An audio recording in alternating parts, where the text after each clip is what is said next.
comprehensive anti-racism and Black Canadian history added to the K-12 curriculum in Alberta. So this kind of looks at, segue from Ike's presentation about systems change. We're looking to have an impact on the system of education and specifically the curriculum to have these things legislated into the curriculum.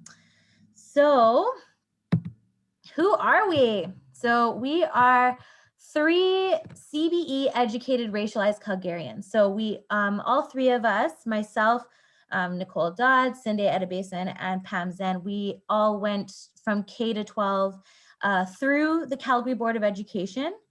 So we really have, an intimate understanding, at least when we went to school, about some of the gaps and the things that we would like to see added to the curriculum. So we attended, the 3 of us attended the Black Lives Matter protest in June 2020 in Calgary together. And we're genuinely blown away by the number of people who showed up and showed out for Black Lives Matter. Like it really, I remember like when I kind of thought, and maybe I was a little bit cynical. I kind of thought that when I showed up there for the protest that it was going to be, 50 people max, maybe 100 people max. And when I parked my car and I realized the whole parking lot was full, I started walking and I just saw droves of people. And genuinely, as somebody who's like born and raised in Calgary, I have to say it brought me to tears. Like I was moved to a level that I've never been moved before by how many people felt that there was an injustice not only happening south of the border, but there was injustice on our own land that needed to be dealt with and needed to be examined. And that was so powerful. So from that moment, all of us in our little group were very moved. And we felt like this is, if not now, then when, and if not who, if it's not us, then who, So that's where we decided that, we started talking about our experience in high school and junior high and even elementary school, and how we just felt like we need to start advocating for more anti-racism education and more Black Canadian history. And when we say Black Canadian history, we really, although we're focusing on Black Canadian history, we really want to see a more diverse history being shared in the curriculum. So that includes all other racialized groups that are underrepresented in the curriculum currently. So we decided to aim our letter campaign directly at the Minister of Education for Alberta, because ultimately that is the person who decides what goes into the curriculum, that is the person who also has the final say on approving all curriculum design and all curriculum changes. And so we felt that go straight to the top and advocate at the level that it can really have a broad-based impact. So beyond the Calgary Board of Education or the Calgary Catholic Board, like really, if the Minister of Education for Alberta says that something needs to be included in the curriculum, it goes into all school systems and it goes into all levels, all the different school boards across the province. So that's why we went for that specific leader, and that's why we decided to make that our campaign. So that it took a little bit of research. Okay, so we didn't know anything about curriculum. None of us are teachers. None of us are even people who work in the foundational education setting, right? So we had to actually go on the Alberta Education website and figure things out. We had to read the document, like basically the massive act, the Education Act, and try to figure out how does curriculum work? What is the language that we have to use in order to make sure that we're actually speaking to the things that would make sense to somebody inside, to an administrator or to the Minister of Education inside this system. So I think, looking at the system and understanding the language of that system will make it so that you are taken seriously and that you are looked upon as somebody who has done some preparation work, so that people are more likely to actually listen. So that was kind of, long. And then we came up with our first draft of our letter that we wanted to have, sent out by as many people as possible. And then we took to social media with it. So we created a letter and then we just made a link to it, literally just from a random website, put it up on the website, and then started promoting it through our social media accounts. So that's really how we got started. So a little bit about who I am. So my name is Nicole Dodd, and I am born and raised in Calgary, as I said. I'm mixed race, so my dad is white Canadian and my mom is Afro-Barbadian. I am fluent in French, so je parle français, mais je vais pas faire cette présentation en français parce que no one wants that. Yeah, I'm educated to the master's level in Alberta. So I went to Mount Royal College, then I transferred to U of A, and then I did my MBA at U of C. So I'm really familiar with, not only the foundational education system in Alberta, but also the university level system in Alberta, which all of them need a lot of, anti-racism help, but that's another story.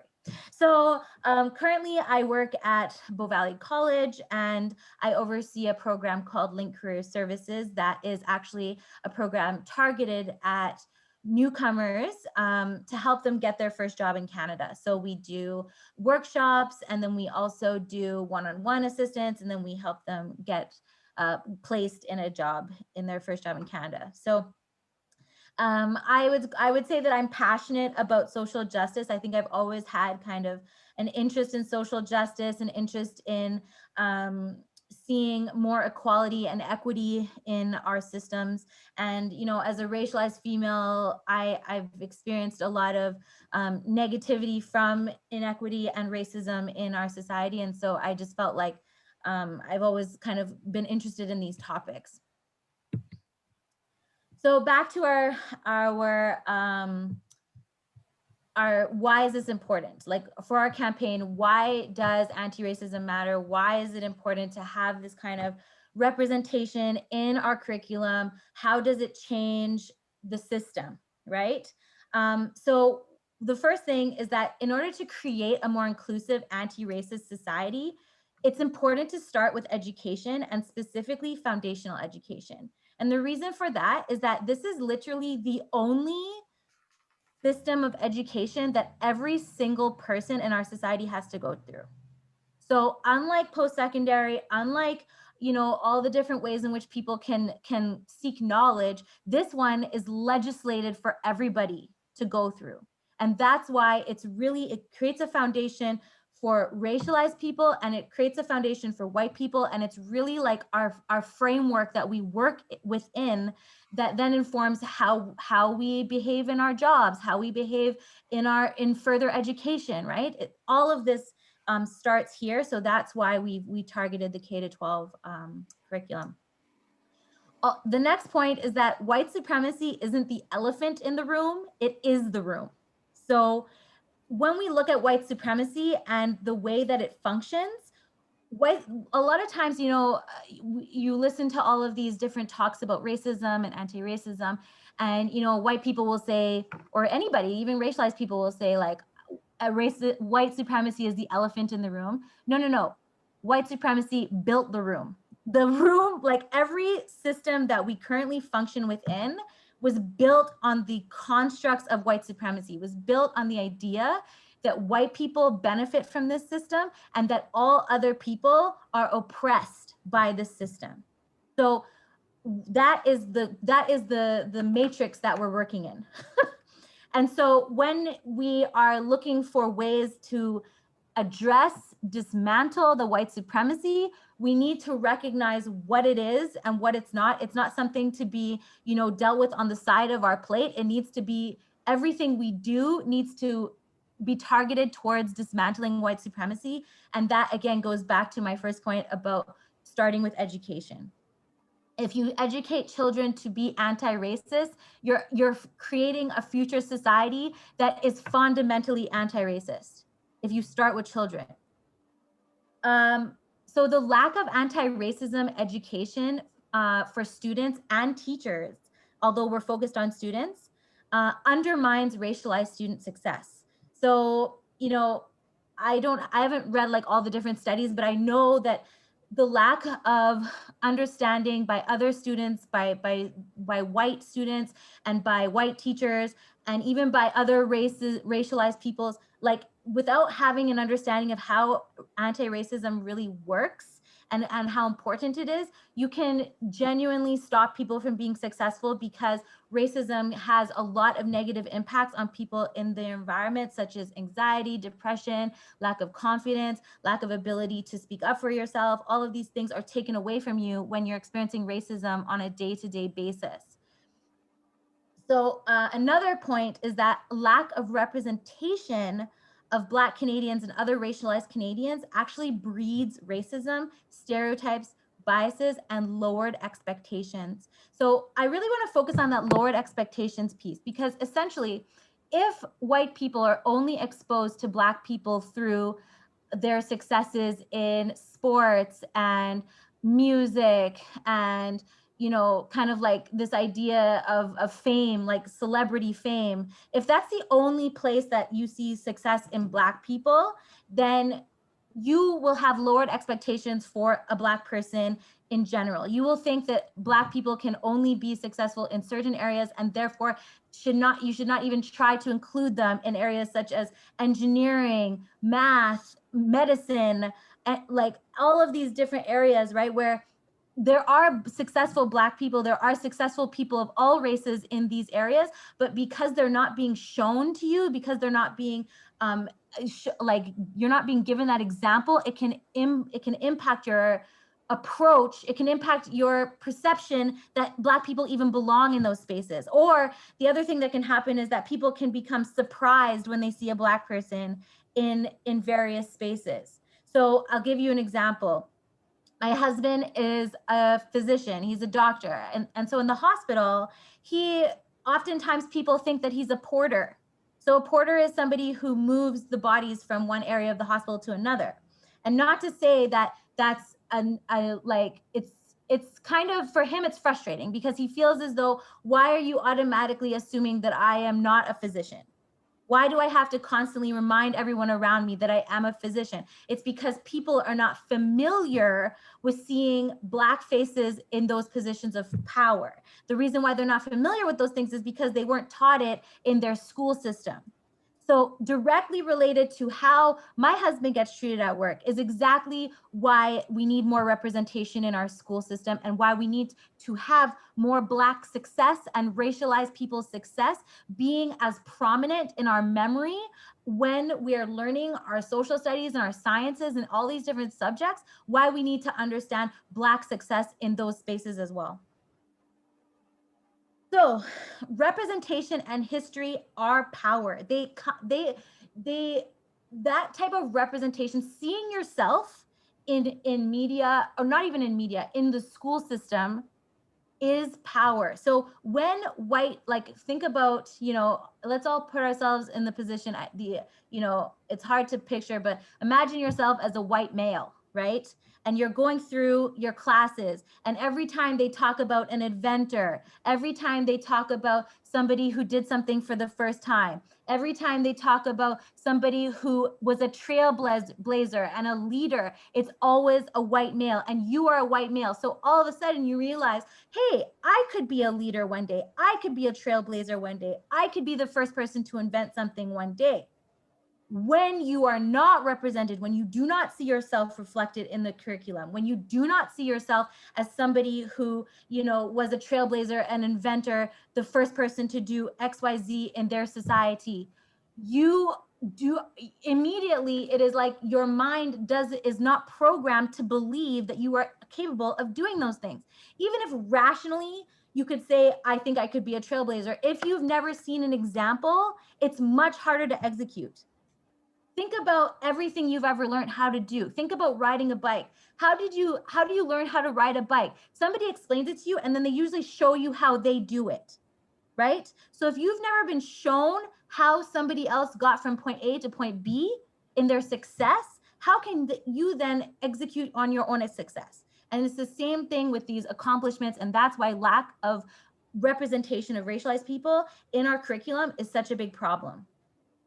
And finally, for people to humanize people. So what I mean by humanization is this idea that racism and sexism and really all of the isms, they reduce how human other people think that Black people are or racialized people are, right? So when you see people as less than human, you can treat them badly. You can talk down to them. You can act violently towards them. You can, all of the reasons that we struggle in our society when it comes to racism is attached to this idea that somehow because we are darker skinned, we are somehow lesser human. So there needs to be a rehumanization process that occurs at the educational level. So what that means is that people must see us as human too and treat us as human too. And part of seeing us as human too is understanding our troubles, our struggles, our resistance, and our triumphs in our society. So the more that we understand the struggles, triumphs, and resistance of other groups, so Asian Canadians, Ukrainian Canadians, all these other Canadians who have actually had like oppressive histories in Canada as well. Like they've had big struggles in Canada. If we understand all these other struggles and people understand the struggles of our communities, we start to see each other as more human, and we actually start to see how we share more than we are divided upon. But it takes actual teaching. You can't just say a platitude, oh, we're all unified, oh, we're more human than anything else. No. You need to actually teach the material, because unless you teach it, you are not, it never sinks in if you don't tell a story around it. Okay? We always learn through stories. That's how the human mind works. So we need stories about people. We need more than just nice things that people say about other races. So what is our campaign hoping to achieve? So the first thing is giving students, parents, administrators, and teachers the tools to start addressing racism in the classroom. And what I really want to drive home here is that racism and bullying are not one and the same. A lot of times when I was going through school, every single like negative kind of bullying style experience that I had in school was racism. Okay, it was people either like nonstop othering, so people kind of trying to remind me that I'm Black, remind me that I'm different, remind me that I'm not a part of the main group, that or there's microaggressions, right? So experiencing microaggressions. I remember one time I was drinking chocolate milk in grade 10, and this white guy came up to me who was my friend and asked me if I'm drinking Black juice. So these are the types of things that these things may be considered, by somebody who's not well, who doesn't have the eye, that these instances are bullying, but they're actually racism. And racism and bullying are not the same, okay? And making them the same, or teachers equating them, is actually undermining how severe racism actually is and how insidious racism is in the classroom. Racism goes beyond simply being pushed in the playground or being called names. It can be those things, but it can also be somebody trying to constantly condescend you, or undermine your opinions, or tell you that racism isn't as bad as you're saying it is. Those are the small, less obvious ways in which racism literally seeps into every element of a learning experience and can take away from a learning experience for a racialized student. So giving students the language to identify that was a microaggression. You are othering me. That is racism. That is a stereotype. And that stereotype is dehumanizing me. When you have those words to use, and when you teach students those words and you teach teachers those words, everybody now has a shared vocabulary that we can now start to actually address racism in the classroom. If you don't have the basics of the words to use to describe it, you will constantly think it's bullying when it is not. The next point is that comprehensive representation of racialized Canadians' struggles, accomplishments, and contributions to our society is extremely important. This is what really tells the truth about Canadian history, okay? There is a myth that's very, very, very common, that the only type of people who are here since the inception of Canada or before the inception of Canada were Indigenous people and white people. That's it. And that is simply not true. Every kind of person was on this land before this place was even called Canada. Okay? Black people were here. Black people were here as slaves. They were here working in the fur trade. They were here in all types of capacities. Okay? So there's a very common myth that says that, you know, Black people and Asian people and people of Arabic background are all recent arrivals, that we're all here. We just got here. We're all immigrants. We're all, you know, first generation. Our parents don't speak English at home, all of this stuff. Whether or not that is true for you or not is not really the point. The point is that people who look like you have been on this land for hundreds of years, okay? For hundreds of years. So the contributions of people who look like you matter and are relevant and do inform your experience as a Black Canadian. So beyond the fact that you might come from, like, my mom is an immigrant, but my dad is like 5th generation Canadian. But when people see me, they ask me where I'm from, right?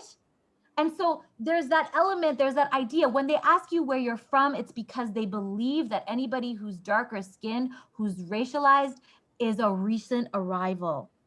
And that is a part of white supremacy, because it takes your roots out of this country, right? And when they remove your roots out of this country, they remove your importance from this country and your people's contributions to this country and the way it has been built. So when you are being told those things, you have to remember that that is actually a form of microaggression. Being asked where you're from is a microaggression. If you are Canadian, then, like, there's no other kind of Canadian. It's just you're Canadian, okay? If you live in this, on this soil, you're Canadian. That's it. So people you don't have to justify your existence to anybody or make them feel comfortable that they can now identify that your parents or you are from wherever, okay? Because people who look like you have been here forever. So the next point I want to make, the next thing that we're trying to achieve, I know I'm kind of getting ranty, but I'm getting super excited because I feel like this is so important. But anti-racism curriculum needs to be added to schools, to Albertan schools at all grades, because anti-racism can be taught to all ages. This idea that you can't teach about racism to small children is just simply not true. Small children can understand racism and can understand the impacts of it, and therefore should be taught anti-racism principles as early as they start school, because they will start acting out racist actions if they are not taught anti-racist actions. And it should be across disciplines. So it's not simply for social studies or history or comm. Like, you can teach anti-racism principles across science, math. There are ways to weave these things into all of the subjects. For example, learning about the scientific approach of Indigenous peoples. So Indigenous peoples have lived on this land for, you know, millennia, and they developed their own style of science, their own forms of understanding the earth, understanding scientific principles. And so that can be something that can be woven into science classes, and it's currently not, right? So there's a lot of place for improvement there. So here are the tools. I'm kind of shifting gears now away from my you know, political speech or my feelings of, you know, my advocacy role, and more into the tools that we are using in order to achieve our goal. So the first one is our website. Our website, we set it up on this card.co. You can basically make little websites on there, and it contains all of our priorities, and it also mainly contains the templates for our different letters that can be sent to the education minister. So as you can see, we have an auto email that you can just click on it, and then it auto populates in your email, and you can send it to the education minister. There's also a youth and student letter. So we wrote a letter that's more, you know, really targeted towards people who are currently in the education system, like yourselves, to really share. And all of these can be changed. Like, it's not, you can edit it to for your own experiences.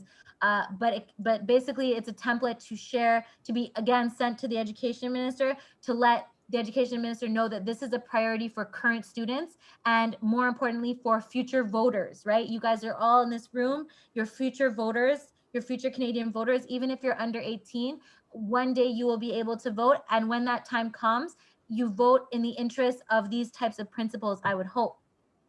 So like letting them know in advance, hey, this is something that's important to me, and I want to see a more equitable curriculum.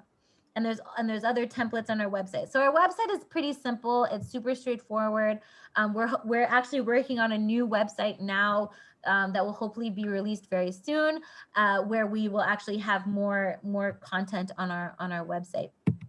The other tool that has been extremely crucial for our success has been Instagram. Our Instagram account is at AB Anti-Racism EDU, is share little known history facts about the racialized Canadians. We try to focus on Black Canadians, but we want to also show that really there's stories about all types of racialized Canadians that are missing from our curriculum. And so really just to highlight like how much you are not learning or didn't learn through your K-12 experience in Alberta. So for example, the first Black female lawyer in Canada to practice law was an Albertan woman. She was from actually Amber Valley, which is one of the oldest and most northern Black communities in Canada. So not only was she from Alberta, she was educated at U of A, and she was from Amber Valley, which is a historic Black community. So right there, like I remember when I first learned, and her name was Violet King. So Violet King, when I learned about Violet King, I realized that something was stolen from me, in a sense. Like I went to U of A and I never heard of her, not even once in 4 years I went to U of A. And yet she was a graduate of the University of Alberta. And I used to study in the law library. So not only like I was in the place that she studied and I'd never heard of her in my life. There was no plaque, there was no nothing commemorating Violet King, even though she broke massive barriers by practicing law when she did. There's also the person who designed and implemented Calgary Sea, right? So I'm sure that a lot of the people on this slide, you probably have never heard of them. Rosemary Brown she came from Jamaica, and she became the first Black woman elected in Canada, elected to any office in Canada. And she was in British Columbia. Or there's Dr. Alfred Schmidt-Shad, and he was the first Black doctor in the prairies. And actually he practiced in the early 1900s. And then after World War II, so after he had already like had a full career, after World War II, they banned Black people from going to med school at Queen's University, McGill University, and U of T, because white returning soldiers from the war did not want to be treated by Black people. So this man had already had a career in medicine, and then after the fact, they stopped further people from pursuing a career in medicine. So these are the things that we are not aware of. So pursuing medicine as a Black person in this country is actually a form of revolutionary act, because it is not something that has always been allowed, or even that is not something that has even occurred throughout all of Canadian history. And we also have done posts on Asian Canadians and their contribution to the wars, because a lot of times people think that it's just white people who fought for Canada, when really it was Indigenous people, it was Black people, it was Asian people, it was all kinds of people who fought for this nation and fought for the freedoms that we have. So this idea of you people, like you people don't understand poppies, you don't understand Remembrance Day. There is no such thing as you people, because every type of person has fought for Canada's freedoms.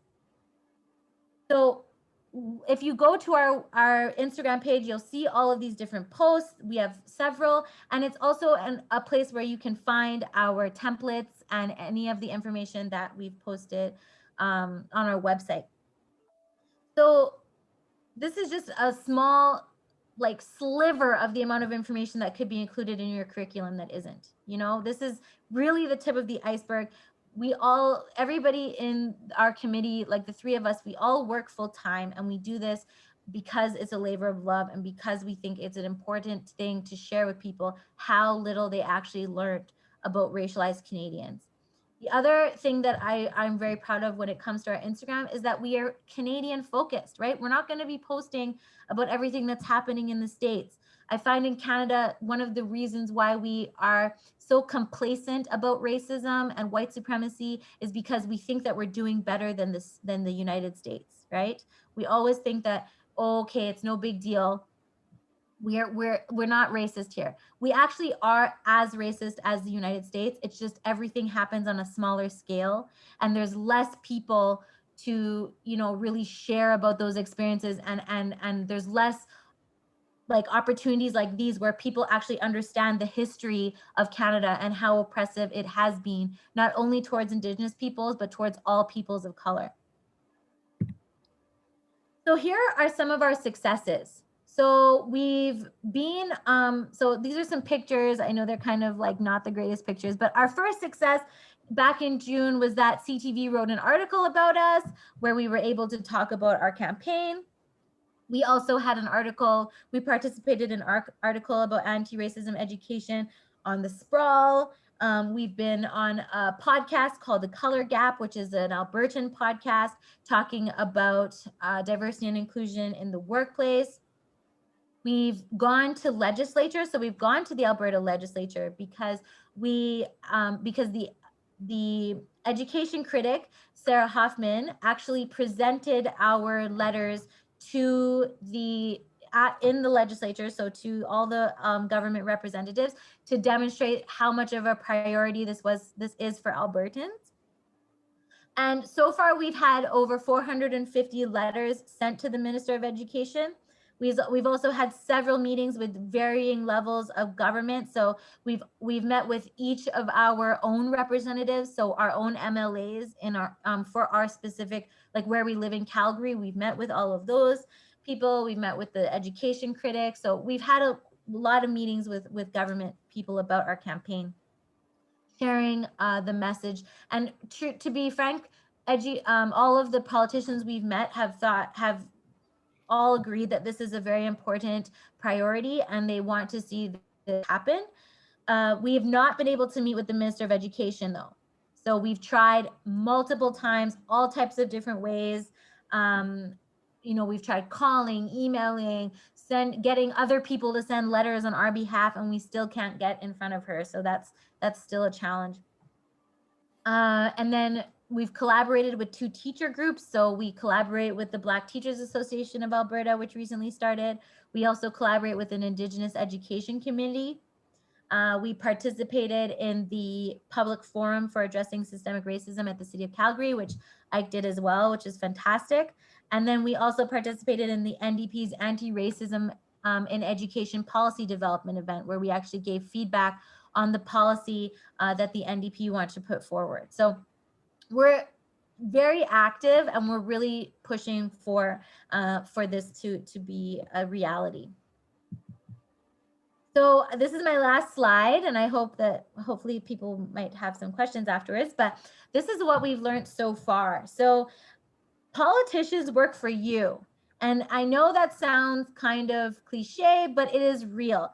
If you reach out to a politician, if you call a politician, if you send an email to a politician, if you send a letter to a politician, they have to respond to you. It might take a while, but they actually have to respond to you. So that's why we've been able to meet with so many different politicians, because your MLA, like the person who is elected in your community, works for you. So that's an important thing to remember. Your voice matters, okay? So I know everything here is going to sound cliche, but I really want you to understand this, because I think sometimes we think, oh, somebody else will do it, or this isn't something that I can really like find the words to describe. You don't have to have the perfect words. I never have the perfect words. I'm always trying to come up with the next thing to say that, you know, that gets my point across. You don't have to have the perfect words, and you don't have to be practicing a million times to say what you think. If something matters to you, and if you feel like there's something unjust happening in society that you want to point out, your voice matters. Speak up about it. It does make a difference. It does have an impact, and you'd be surprised how many people are grateful that you're actually saying something that they've been thinking. Have you ever heard of that saying, if you say something out loud, it's because 5 other people were thinking it? Like sometimes they say that in class, right? That's true.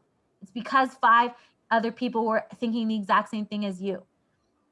And honestly, from a procrastinator, I don't know if there's any other procrastinators here, but like, start by starting. Sometimes you just have to start something by starting it. You like, if you want to start an advocacy movement, or you want to start advocating for something you think is important, just start. Like, just send it, like, put it up on social media, create an account, do something little that just like gets the ball rolling, and you'd be surprised. Like, we started with one post that was a screenshot of our website. It was nothing. It was so basic, right? We didn't know what we were doing. But you start by starting, and then you come up with ideas, and it snowballs into something bigger and bigger and bigger. You have to keep going. So it's going to lose its shine. It's going to become difficult. You know, we've had disagreements in our group, in our committee. We've had times where we didn't all, you know, agree on what the next step should be, or we've been scatterbrained, but you just have to keep going, because every time that you keep going and you keep pushing, you'll learn through those experiences. And if racism is the thing that you want to advocate for, the system that you want to change, you have to remember that one action didn't build racism.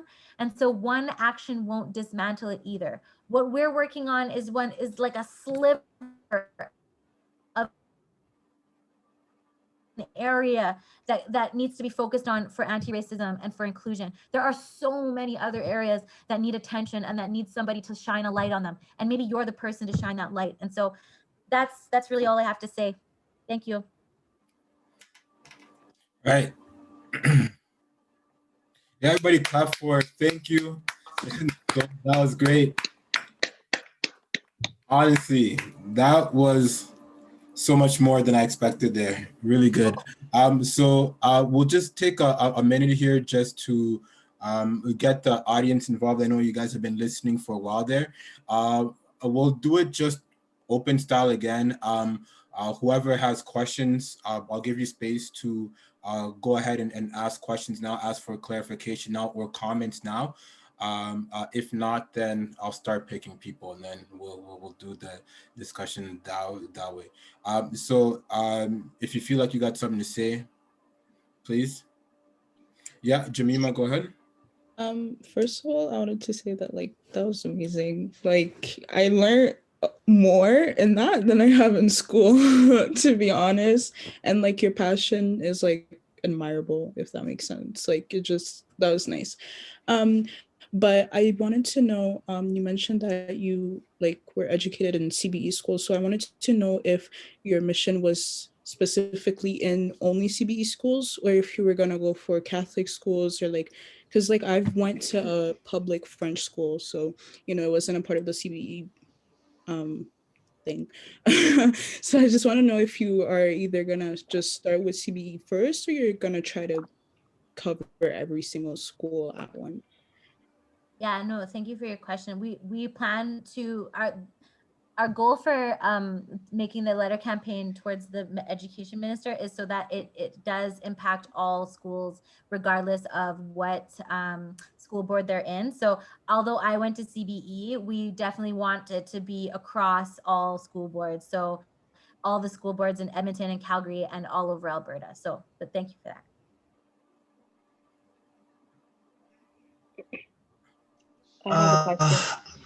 Allow me to speak, and I may leave soon because I'm not really feeling well. I don't know if this is the effect of Nicole's powerful and passionate speech, but you know your business like nobody else, honestly speaking.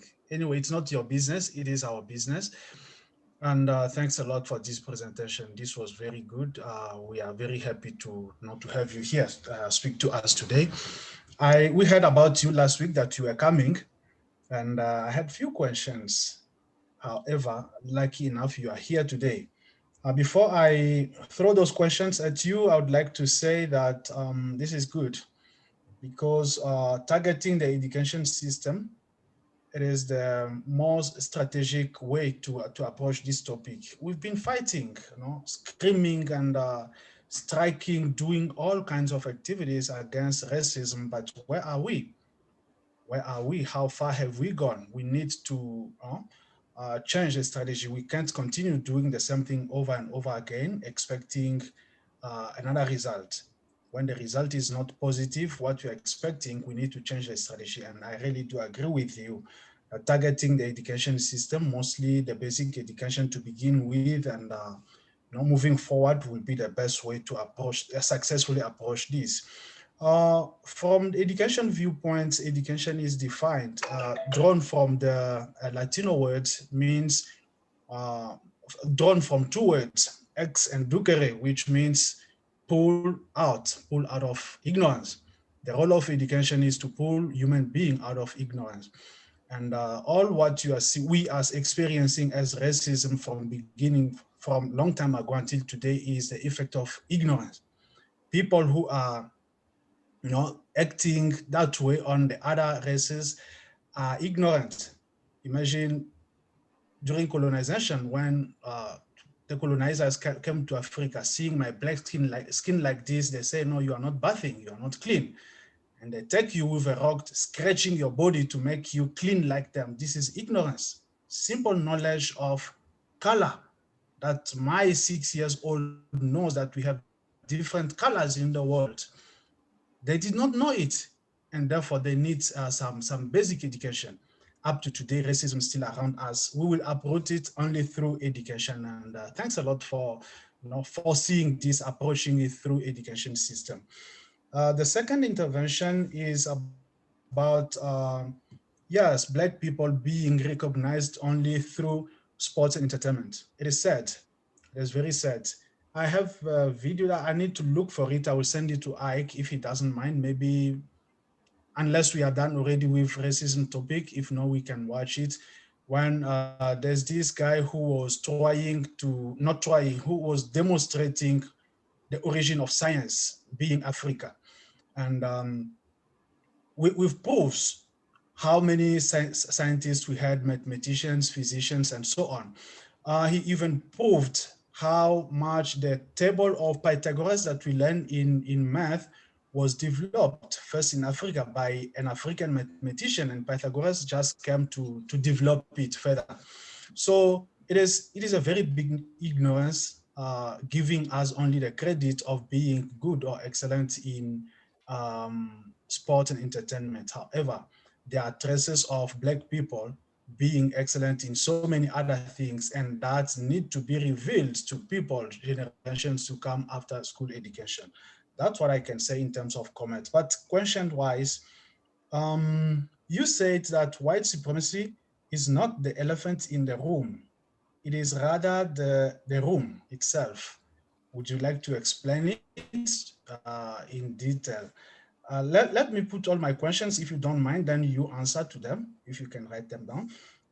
The second question is,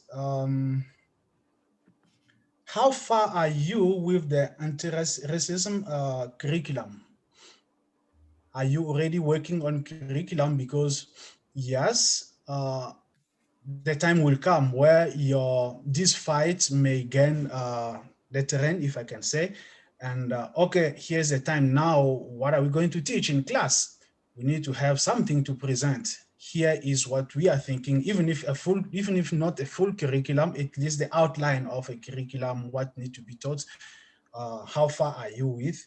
And the last one is, alone, you may get tired as an individual or even as an organization.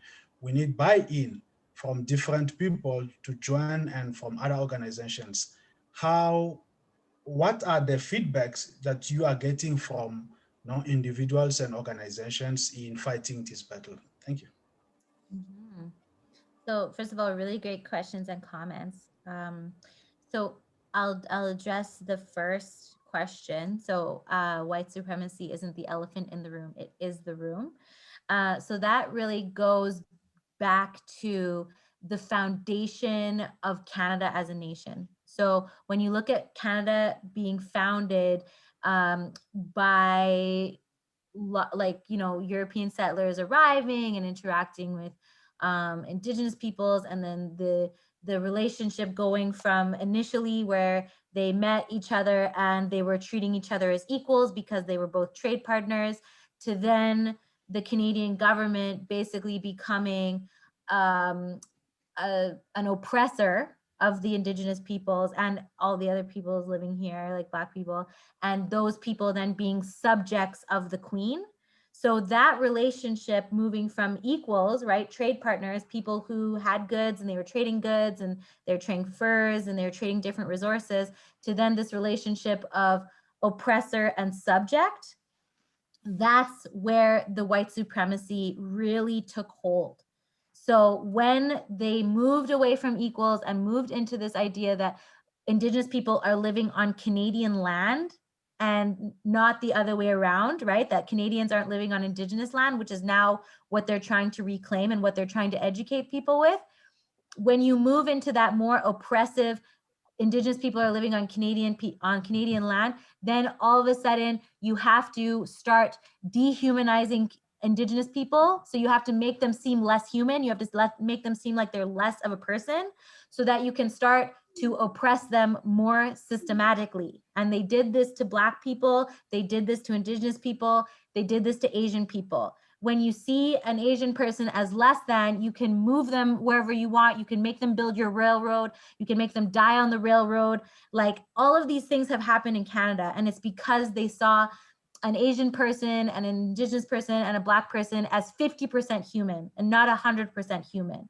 And so that's why I say that white supremacy is the foundation of Canada, and white supremacy is the room and not the elephant in the room. And then moving into your next point about anti-racism curriculum. So as I mentioned, we're not teachers, but so we're not really in the business, if you want to say, of creating curriculum.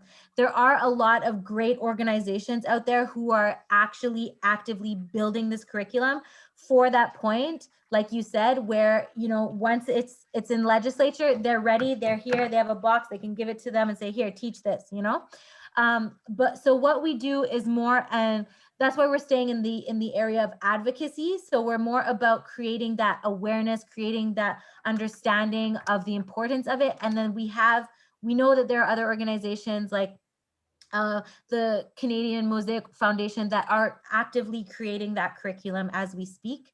And then the other thing is that the little thing that we do is we do partner with some teachers. Like, we have connections with some teachers who have reached out to us and asked for this material.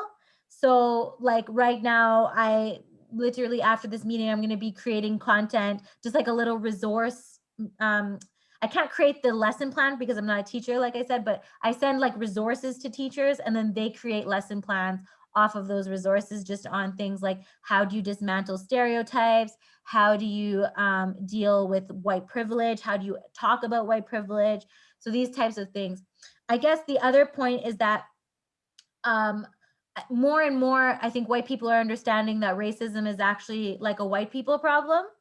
And that in order for us to overcome this, it needs to not be just considered a colored people problem, that it's actually a white supremacist problem. So only white people can dismantle, or not only white people, but white people need to be actively working on their own anti-racist thought process, because if they're not working on it and we're the only ones who understand it, we're still exactly where we were. And I think that goes back to that point that you're saying, like, there's so many people who have been fighting for so long, but I think it's because like white people didn't understand that like it's a problem for them.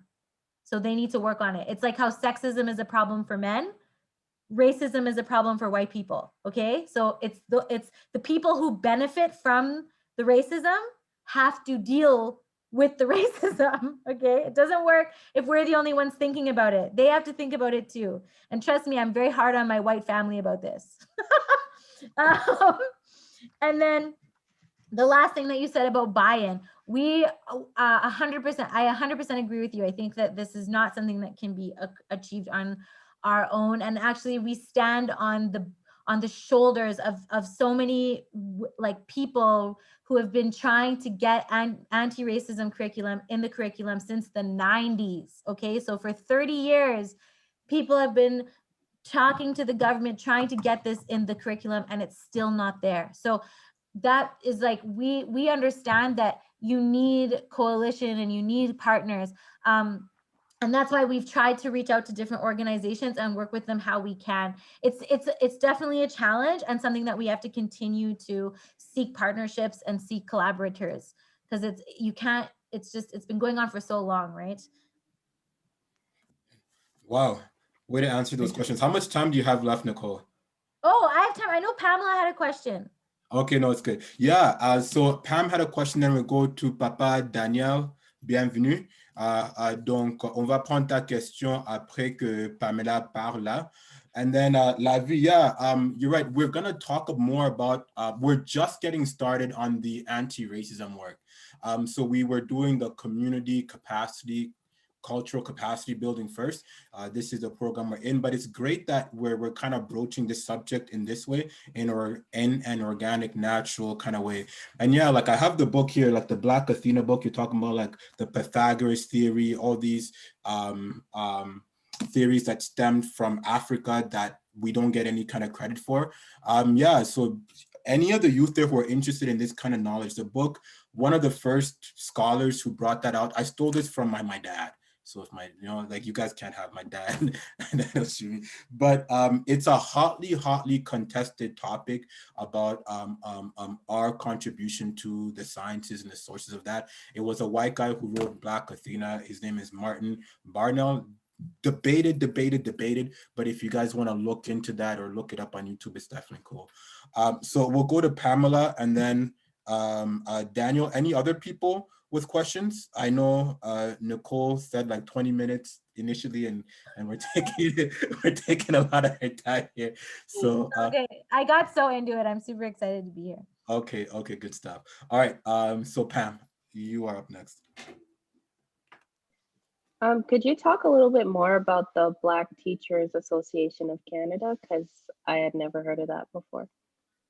Yeah, so that was actually started not this year, but last year by a Black teacher in Edmonton that I actually went to U of A with. So he just determined that there needs, in order for, again, for more advocacy around addressing anti-Black racism in schools, addressing the resources that Black students might need to further their own success, the Black Teachers Association was founded. And so I think right now it's relatively small because it was just started, but I believe that there's like 10 Black teachers in Alberta who are part of it. And they meet once a month to discuss topics around anti-racism, Black student support, and just even for their own professional development so that they can have the knowledge and the tools to better teach their students from a Black perspective, right? So yeah. Good stuff. Okay, and Danielle? This your mute. Merci pour la présentation qui était très claire pour nous, très enrichissant et qui nous a énormément appris beaucoup de choses dont on ignorait. Alors, ma question est celle-ci. Vous voyez, nous sommes dans l'antiracisme, c'est un combat non seulement contre les vices de la société, non seulement ce que la société nous présente comme effet et méfait, mais ma question est de savoir, parce que quand le racisme est appliqué chez la race noire, il y a comme un sentiment d'oppression, il y a comme un sentiment de diminution. Alors, un peuple oppressé est dans ce qu'on appelle le forcing. Il voudrait un jour se révolter en recherchant d'abord l'égalité. Alors, qu'est-ce que pour moi, je suis en train de voir, est-ce qu'à la limite de l'équilibre, il n'y a pas que le racisme contre les peuples noirs, il y a aussi le racisme contre les autres races, que ce soit les Blancs aussi, peut-être ils disent qu'en Afrique, ils expérimentent ce qu'on appelle le racisme, mais comme c'est plus prononcé sur les Noirs, nous restons concentrés sur ce point. Mais pour moi, quel est cet équilibre que l'on peut trouver pour ne pas dépasser la limite? Je ne sais pas si je me fais comprendre, parce que je pense qu'au fur et à mesure que l'on va continuer, j'ai lu certains commentaires du peuple blanc qui disent ceci: à force d'accorder aux Noirs tout ce qu'ils sont en train de demander, ils finiront par nous dominer. De leur côté, il y a une crainte.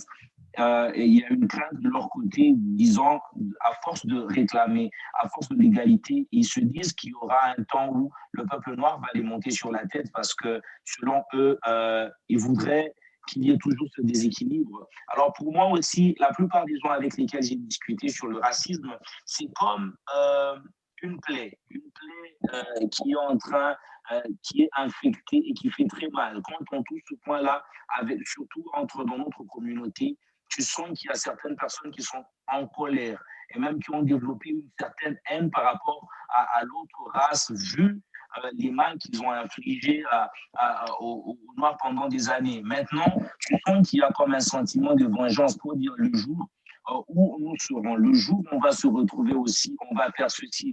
Et c'est comme ça, surtout au Congo, on le dit souvent, un jour les Noirs seront des Blancs, et les Blancs seront de Noirs, un peu pour dire que la vapeur sera renversée. Et pour moi, en tant que spécialiste dans l'antiracisme, qu'est-ce que vous êtes en train de faire pour maintenir cet équilibre, pour qu'il n'y ait pas ce que nous sommes en train de combattre aujourd'hui, que nous soyons ceux qui vont motiver prochainement la chose? Okay. Est-ce que I'm je just peux... going to translate really quick, Nicole, Okay, for those who might not have caught everything, and then I will let you answer. So his question is centered around balance and centered around kind of dialogue with other races. So he's saying that it's important to highlight the anti-Black racism. It's important to talk about it. It's prevalent. The things that Black people face are like there are particular things that other races might not have faced to the same degree. But there comes a point when we're talking about racism, it becomes a pretty sensitive and touchy subject. For some people, it can be a thing where it can seem that if we follow this anti-racism road to its end, it's gonna lead to Black people dominating white people, Black people becoming the dominant race over white people. There's a certain fear, perhaps anger, and emotion there about like turning the tables, or like a kind of vengeance, getting back there. So the question is centered around how do we, in pursuing this anti-racist initiative, how do we maintain a balance, or like, is there a mechanism put in place to kind of maintain a balance to ensure that other races feel welcome, or to ensure that the main goal is pursued and isn't distracted by some of these other emotional responses? Yeah. So do you mind if I answer in English? Is that okay? Yeah. Oh, yeah. He understands. Okay, good. Because I could answer in French, but it'd be kind of rough on everybody. So anyway, but what I was gonna say is that I've heard these kinds of arguments before. I've heard these kinds of arguments even around like Indigenous people in Canada when they're fighting for their rights, and then you hear white people saying, well, that just sounds like racism towards white people. And let me just explain some of the kind of foundational understanding around what white supremacy is. So because white supremacy was made by white people and racism was made by white people, they cannot suffer from it. Let me say that again. Because white people made racism and because they came up with white supremacy, they cannot suffer from it. It's the same way that men cannot experience sexism because they are men. Okay? So in the same way, you can talk about, white supremacy changing the balance of power towards and making it more even, right? But the people who benefit are is everyone, first of all. Everyone benefits when white supremacy isn't as strong, because when people are not dehumanized, everybody feels better, right? When you're not, like, even white people, they may not want to admit it, but it will actually be good for their mental health to not see other human beings as less than human, as closer to animals, right? When white people start to see other people as full human beings, it actually benefits them too, because our nature as humans is to be social and to protect other humans. So when we are going against our nature by oppressing people, it is not good for us. It is not good for our minds, okay? That's why a lot of the white countries in the world have the most problems with mental health. It's because it's not good for your head, okay? So that's the first thing. So white people cannot be oppressed by racism, period. It might feel uncomfortable for them when they have to start giving up their power. And when they have to start giving up their power or sharing their power, that's going to feel like oppression to them. But it's the same way that when men started seeing women in the workplace, that might have felt weird to them. But at the end of the day, it didn't stop them from pursuing their own hopes and their own dreams and their own successes. So this idea of like, the oppressed becoming the oppressor is not a thing. It's just not. We're looking for, like, equality doesn't mean surpassing, but it will feel like oppression to white people because they've never felt it before. So it's going to be uncomfortable. And I think that's where some of this discomfort, that's why when people are feeling uncomfortable, they say things like, oh, we're going to be the blacks are going to rule us. The blacks are going to control us. They're saying that because it's uncomfortable, but it's not, because that's not what's going to happen. And so that's what I would say about that, is that we are seeking equity and equality. So we're actually trying to make, so right now we're like this, we're looking to make it like this. We're not trying to go like that. So I think that it's important that white people understand that they need to get uncomfortable, and that it will be an uncomfortable process, but this process is what is needed for us to feel more represented in our own society. I hope that answers your question. You're preaching. I almost said amen a couple times there. That's good. Any more questions? Let's try to take advantage of her skill set, her experience here. Don't be shy, people. Thank you. Okay, yeah, Pastor Ndembe. And I saw Katia. Did you have a question as well? Okay, we'll go to Pastor Ndembe. No, let's the young people go first, if that's the case. Okay, and then Vince, you also raised your hand? Vince, okay, so we'll go Katia, Vince, and then Papa Ndembe to close up there. Well, mine isn't really like a question. It's kind of just like a comment to what like what she said in her presentation, and the what is it? The concept that racism can be taught to youth. It was something that like I guess needed to be said. Like I needed to hear it because it was like it's such a crazy thing that like yeah, it does need to be taught to youth. Like it has to be taught younger, because it's like during the whole like Black Lives Matter, even though it never stops, but like when it was the most popular around June time, I don't know. I guess I don't know if the like a little bit the older people are on TikTok, but on TikTok and even on Twitter, people were getting there was white teens or other people of color that were getting exposed for saying the N-word. And then I think it went viral the one time these two people made that video, it was like how to make Black people, and then they added water. That was like a trend on TikTok. But like when they would get exposed for saying the N-word, that's when people like they're messaging people's colleges, and it's like that's how like the colleges, people were losing scholarships, people were losing admissions to school and everything. And then there was always those people who are like, why don't you educate us? Why don't you educate us? Like, instead of tearing us down, why don't you educate us? Educate the people, educate us instead of making fun of us, educate us instead of doing this. And I remember just being like really annoyed, because it's like, why do I need to educate you when Google is there? There's books that are there. There's open your social medias, and social media is there to educate you. And how are you like 16 and you're saying the N-word? And then like even influencers, like white influencers who later on get exposed for saying the N-word, where they were like 16 or 15 on Twitter or on other social medias, and it's like, I was 16, I learned a lot, I'm a new person, da da da da da. And it's like, how are you 16 or 15 at your age and don't understand that saying the N word is wrong? Like, and then it's, oh, I'm educated now, I educated myself. And it's like, I was just really frustrated with like feeling like I don't need to educate you. Like, I'm 16, or I was 16 at the time, and it's like, I already knew it was wrong. And I wasn't even black, and I'm black. Like, I knew saying the N-word as a person that wasn't black is wrong. And even my siblings who are like, what, 12, 11, know it's wrong. So it's kind of like, why do I need to educate you? That was always the first thing that a lot of people were, white people would be saying in the comments, like, educate us, da da da da da da. So I really believe like the whole thing that like racism has to be taught to youth is like such a big thing. And I think that that's a big deal. Like, I just want to say that that's a good thing that we're doing.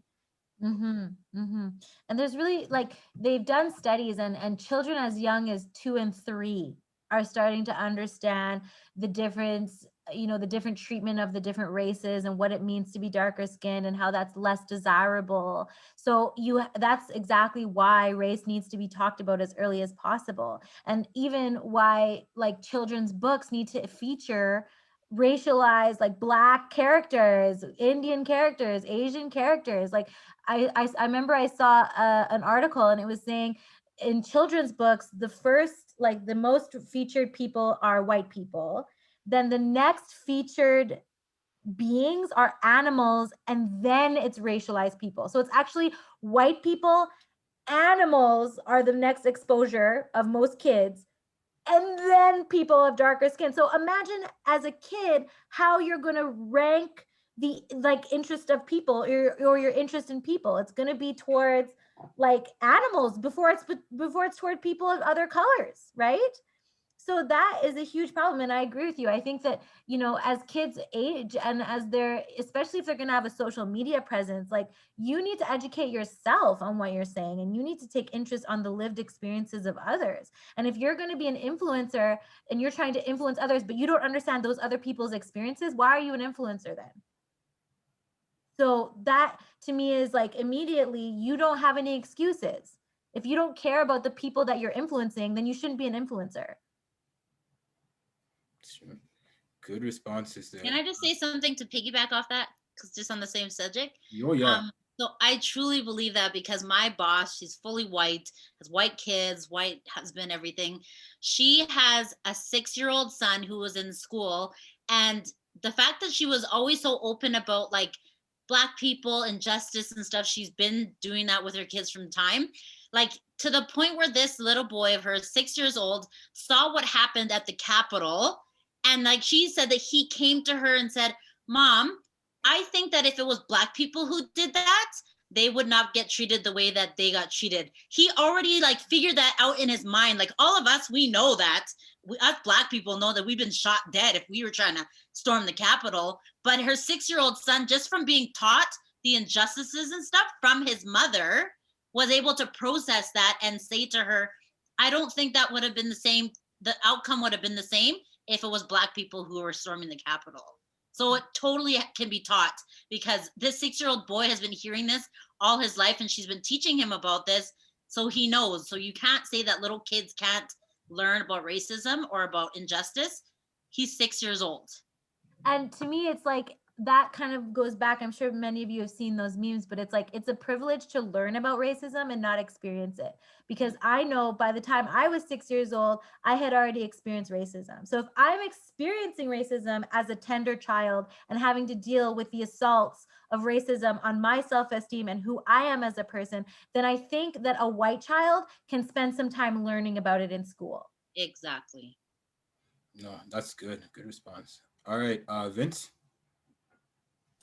So I just wanted to see her opinion on exactly like how like racism affects the workplace. Like, when it comes to hiring, they see like a foreign name, and sometimes they just draw away from that just because of the person's name, and they just assuming that there could be this race or this race. Or even in school when they're applying for university, I feel like it does affect it if you're Black and like you're coming from a school in a bad neighborhood. Just things like that. Like how are we supposed to like how are we supposed to fix that? Like how are we supposed to grow from that? That's a big question. Oh my goodness. Okay, so let me just stretch out a little bit because this is going to be a Mhm. detailed one. So first of all, there's no one action that will deal with this. What you're talking about, and it makes me kind of sad because obviously you're not that old and you already are aware that racism is alive and well in the workplace. But I think this is multi-leveled. So first of all, it's not the responsibility of racialized people or Black people or people with names from their own cultures to minimize themselves and make themselves small so that other white people and people with English names can be comfortable. So that's the first thing.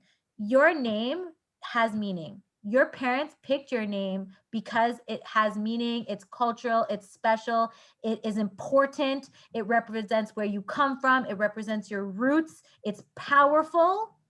And so it is not your responsibility to minimize yourself in front of anyone, because if you start with your name, it's just going to continue. The minimization is just going to continue everywhere you go. So I think that's the first thing.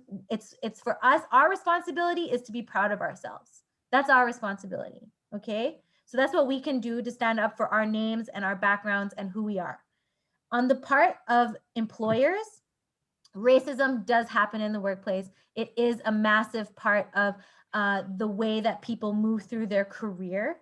And I think one of the, small improvements that we're seeing in 2020 and we've seen in 2021 is the emphasis on hiring like what they call diversity and inclusion professionals, right? So this is like people whose job it is to start to address some of these problems, some of these, racist acts that occur in the workplace, including with people's names, including with the way that people, are missing out on promotions and missing out on opportunities simply because they're not going for beers after work with the boss and doing all of these things that may not be culturally relevant for them or may not even be allowed in their culture.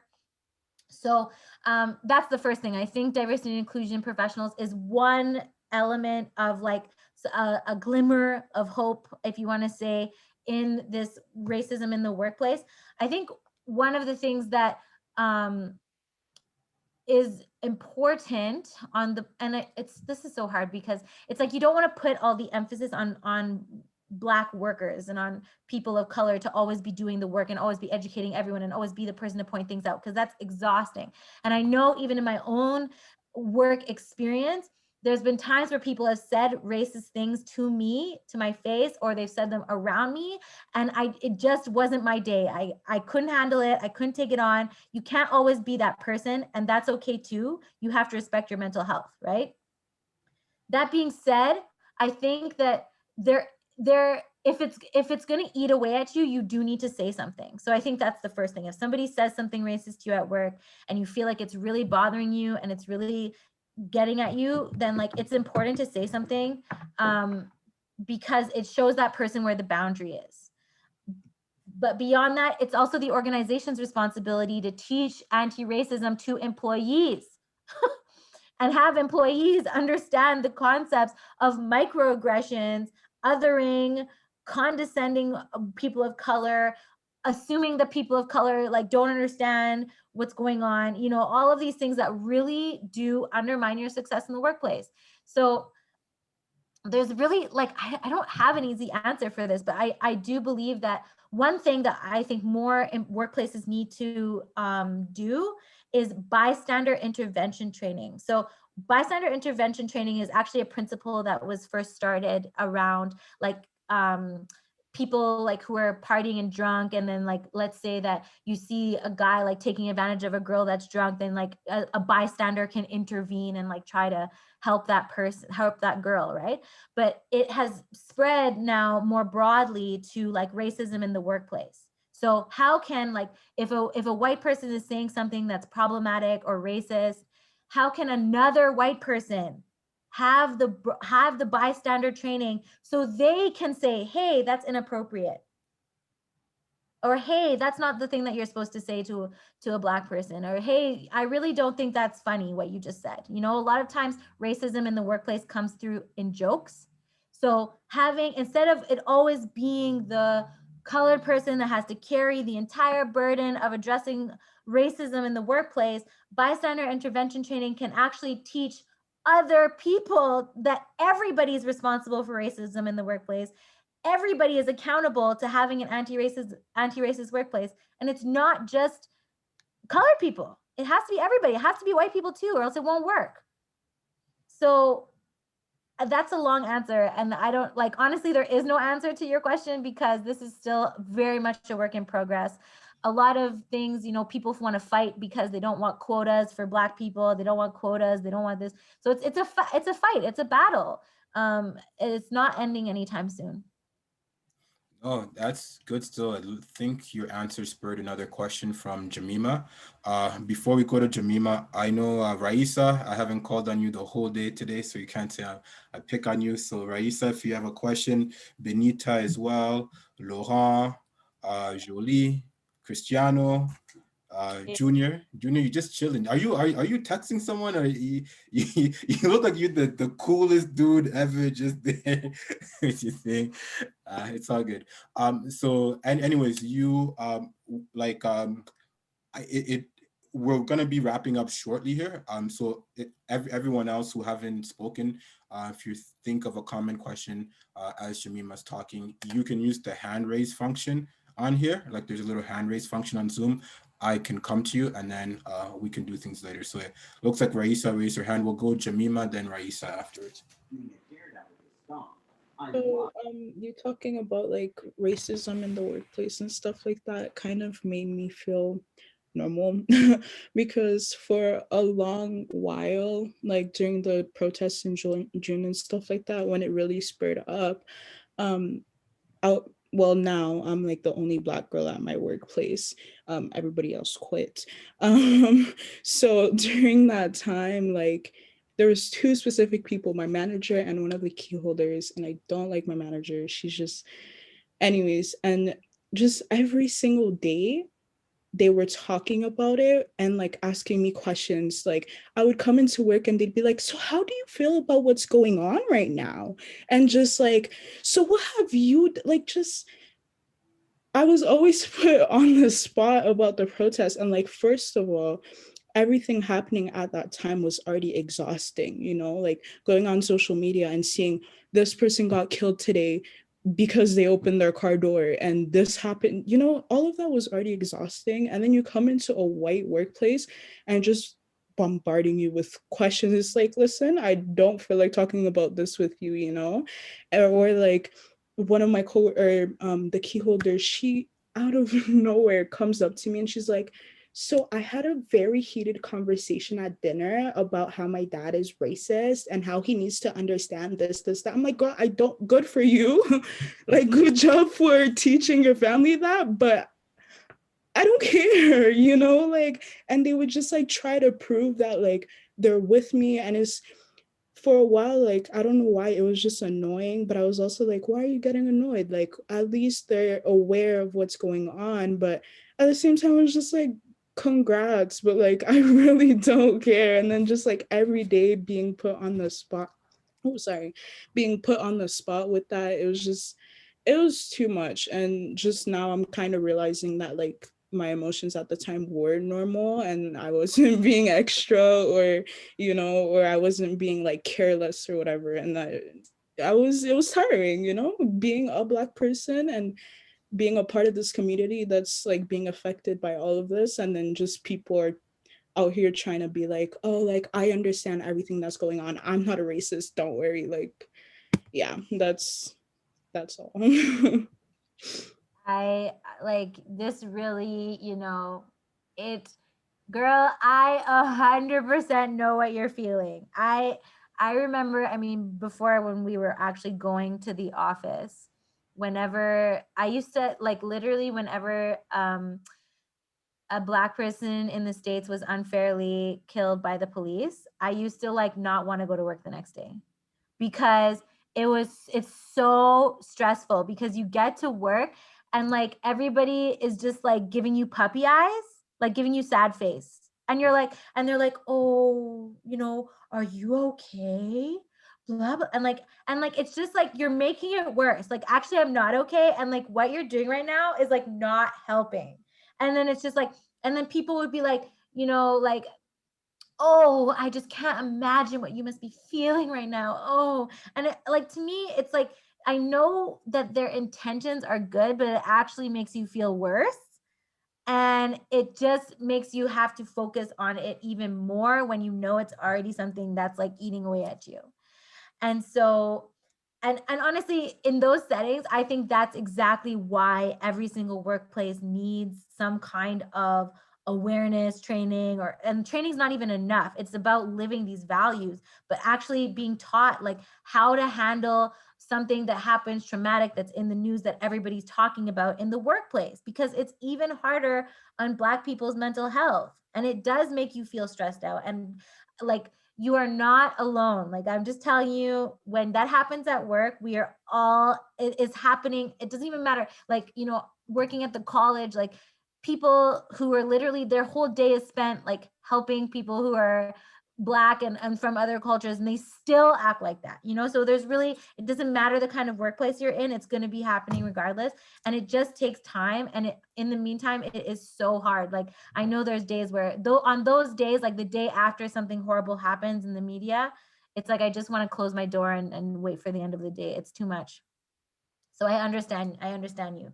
I don't know if anyone else has any experiences like that, but it's horrible. Yeah, and it's also like, I just don't feel comfortable, especially when they like act like, oh, I understand you and I'm aware that I have, you know, all that. It's just like, in my head, the only thing that's going through my head is, I don't feel like discussing this with you because you don't understand, you know? Like, they act like they understand, but it's like, you really don't though. And I don't have to explain myself. If you think you understand everything, good job.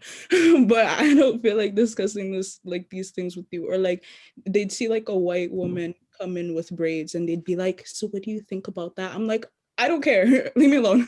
Not you. I'm not talking to you about this.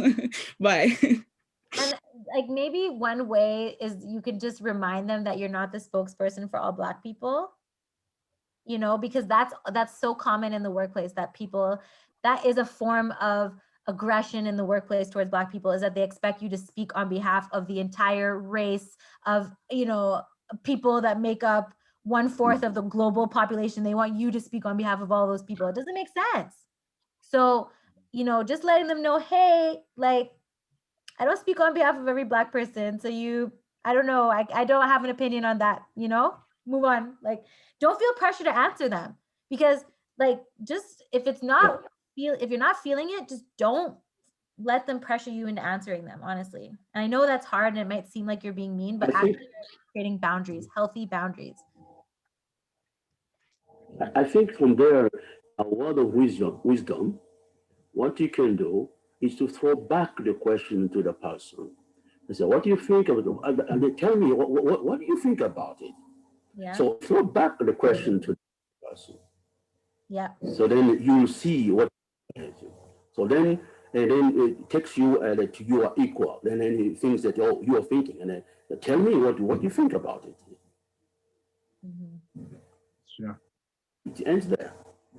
Don't always victim feel that you are a victim and all times like you are the one who answer. No. They know what they do. They play with our mind. We play with their minds too. Good point. All right. Before going to Raisa, do Benita, Jolie, Cristiano, Laurent, Junior? I wanted to add on, like, speaking for all Black people. Like, I don't know if anyone else has experienced this, but I've experienced this so much, like, I can't even count on my fingers. It's like if someone, like, in school, let's say, people would say the N-word, for example, and they would look to me and be like, oh, this person said the N-word, and they would expect me to be like mad or like do something about it. And like, in those situations, I don't really know what to do, because I'm not like, everyone expects me to fight them or be like aggressive towards that, and I don't, I wasn't raised that way. Yeah. And it happens so much in school too. The whole idea of speaking on behalf of all Black people. It's like, I remember when we learned about slavery, like we did one book on slavery and when I was in grade 6, and then it was like, everybody was like staring at me, like waiting for a response. And I'm like,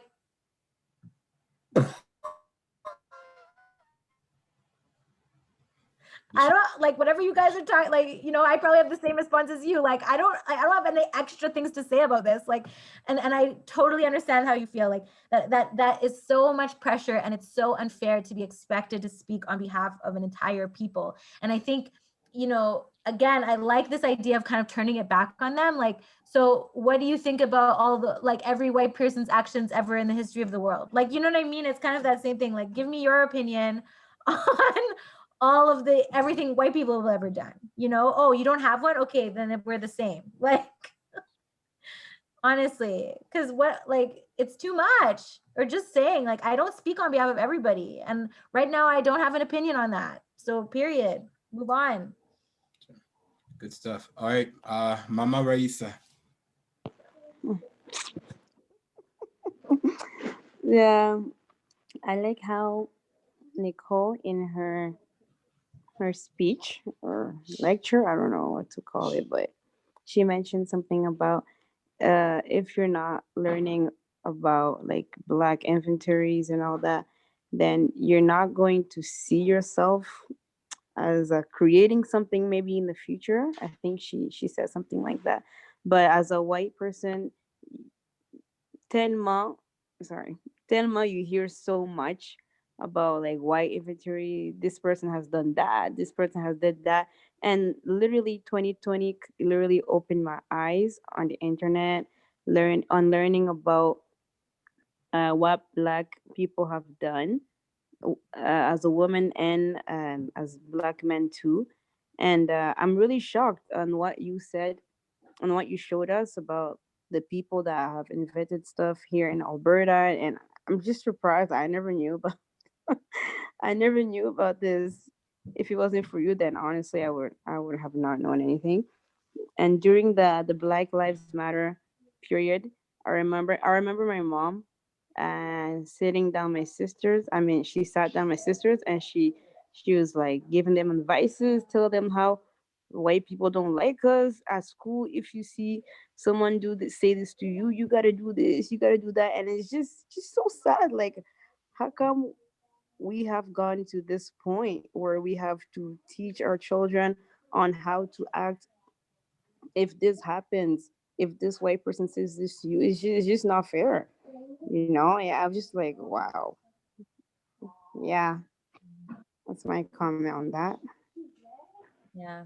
No, it's a lot. I mean, the fact that you have to be training your kids how to be behaving and managing all of these challenges, you know, I think it is sad. You're absolutely right. It is so sad. And it's something that hopefully we as a society will approach differently in the future. But for now, it's like a lot of the burden falls on Black parents to teach their kids how to deal with all of these things that are still happening in school. One of the things I thought was the saddest part about going to that forum that Ike and I both went to with the city of Calgary is that there were kids, and I'm sure some of you guys may have been born like in 2004. So I graduated high school in 2004.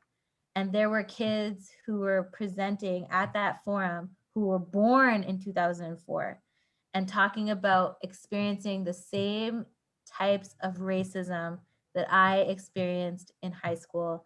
And I can tell you, I cried real tears after that because it just made me realize how little progress has been made and how far we still have to go. And so my hope is that over time, there isn't as much emphasis on only parents and that there's more responsibility and accountability at the school level, that teachers understand these principles, that administrators understand these principles, that other students understand, so that we are fully taking on this problem and really addressing it in the way that it needs to be addressed. So, but I 100% agree with you. It is so sad.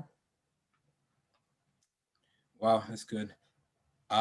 Good questions. excellent conversation. We're gonna wrap it up right here. I don't think I'm gonna get into more systems change talks. What I'm gonna just do is share a final slide we shared at the presentation on Friday for those who were there. It's just the last slide that helps kind of plot out what change looks like, the areas change happens in. No, that's not it. Sorry. And then I'll be sending, or Ashley will be sending this to you guys via email. But can everybody see that right there? So this is just a nice little graph that we were looking at on Friday. It's a nice wrap up about where kind of we can have impact, where change can happen, the different places where that happens. So we're talking about structural change, that's policies, practices, resources.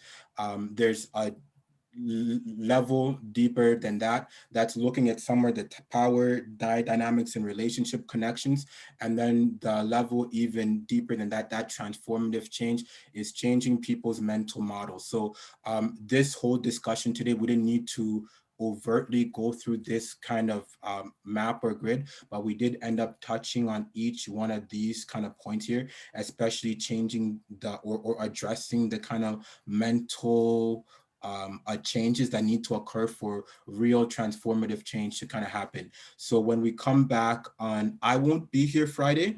As I told you before, it's Ashley's birthday. So we're gonna be having a session about social entrepreneurship.